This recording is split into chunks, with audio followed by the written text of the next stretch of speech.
As America finds itself navigating the aftermath of the 2024 election, one question is on everyone's minds. How did we get here? In an era where information flows continuously from every media outlet imaginable, the 2024 election has sparked heated debates not only about the candidates, but also about the very media that reports on them. With allegations of biased coverage favoring certain candidates and downplaying key facts, the mainstream media is under the spotlight for potentially swaying public opinion and, ultimately, the course of democracy itself. In this video, we'll explore the roots of this controversy, dissecting how media outlets may have influenced the election by prioritizing sensationalism and profit over factual reporting. Drawing from experts and commentators across the political spectrum, we'll delve into the media's normalization of Donald Trump's rhetoric and repeated criticisms of President Biden. This manipulation raises significant questions about the role of both sides' journalism, the economic incentives driving media corporations, and how the portrayal of candidates in the media can shape voter perceptions. Part 1. The role of the media in shaping public perception. From the very start of the 2024 campaign season, mainstream media outlets have been accused of perpetuating a lopsided narrative that unfairly favors Donald Trump. Commentator Susan Murphy aptly captures the sentiment, observing, "The media is at fault for the swing toward fascism. They've normalized it and spread propaganda from the very outset." Her view echoes those of millions who feel that the media has fostered an environment where Trump's divisive rhetoric is given airtime without sufficient scrutiny, while Biden's accomplishments are obscured or ignored altogether. Analyst Tom Nichols further expands on this, pointing out the irony. Under President Biden, the U.S. has seen unemployment at a stable 4%, inflation around 2.4%, and an economic resilience that many countries envy. Yet, according to Nichols, media portrayal rarely reflects this success. Instead, the media focuses on the feelings of voters about the economy rather than the reality, a choice that has skewed public perception and bolstered Trump's campaign. The rise of Trump in American politics has long been intertwined with the media's fascination with spectacle. His ability to command attention and drive ratings has transformed him into a media cash cow, where even his most controversial statements draw viewership and, by extension, ad revenue. In this sense, Trump's presidency and subsequent campaigns have benefited from what Mark Jacob refers to as the media's giddiness, as outlets prioritize ratings and profits over responsible journalism. Part 2. Both sides' journalism and its dangerous implications. One of the critical issues with modern media is its tendency toward both sides' journalism, a misguided attempt to present all perspectives as equally valid, even when one side propagates falsehoods. In the case of Donald Trump, this approach has often led to the normalization of his extreme views, creating a false equivalence that skews public perception. As Susan Murphy mentions, they have both cited all of these issues, effectively legitimizing dangerous rhetoric by refusing to critically examine Trump's statements. The problem of false balance is exacerbated by media giants like CNN and Fox News, who have continued to normalize Trump's often incendiary remarks while focusing on Biden's perceived weaknesses. This dynamic has created an atmosphere where the American public is bombarded with constant breaking news about the latest scandal, with media outlets prioritizing sensationalism over substantive analysis. Journalist Sher Jacobus observes that the media's focus on how people feel about the economy, not what the economy was really doing, has helped Trump tremendously.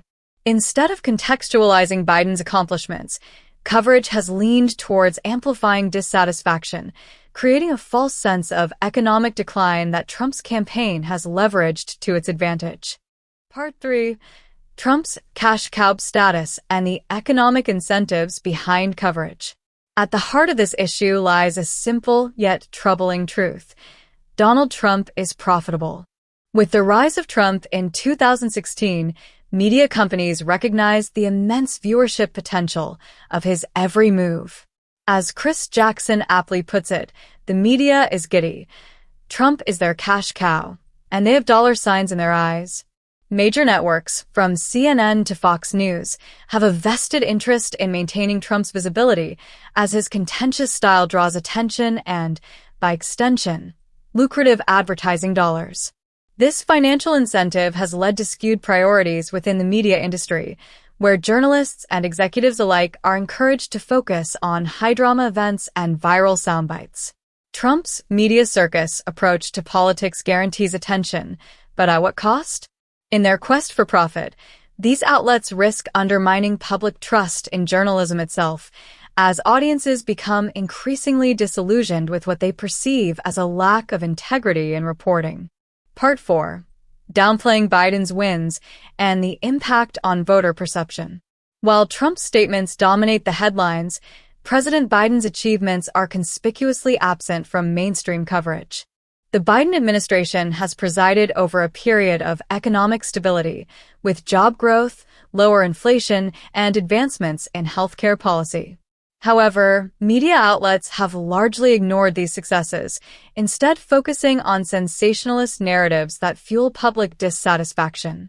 For instance, Biden inherited a chaotic situation upon taking office, from the pandemic response to international relations, yet managed to implement policies that have since stabilized the nation. Robert Reich reminds us to stay calm amid the noise, urging people to ignore the horse race media coverage and focus on facts. However, in an environment where quick headlines and shocking reports reign supreme, Biden's policies struggle to gain the recognition they deserve. In addition, commentators like Tim Williams argue that mainstream media's normalization of Trump, combined with the downplaying of Biden's record, has fostered an atmosphere of misplaced blame. Everyone wants to keep blaming either Latinos, Black men, or Muslims, Williams notes, but the true culprit may be a media landscape that values profit over truth. Part 5. The media's influence on democratic processes and the future of American politics. As Joe and another commentator pointed out, the media has continued to promote Trump as a figure of chaos because it sells. Biden, meanwhile, lacks the sensationalist appeal that drives viewership. This imbalance not only distorts public perception but also threatens the integrity of democratic processes. By portraying Biden as ineffective, the media paves the way for Trump's return to power, potentially with disastrous consequences for the nation's institutions. This manipulation of information has grave implications for democracy itself. As Mark Jacobs suggests, you can't have a democracy if your citizens accept being lied to. Without an informed electorate, voters may be swayed by false narratives that prioritize entertainment over truth. The media's role in amplifying Trump's rhetoric, while downplaying Biden's successes, contributes to an erosion of trust in public institutions, as Americans become increasingly divided. The 2024 election has underscored a stark reality. The media, far from being a neutral observer, wields immense power in shaping public perception and influencing political outcomes.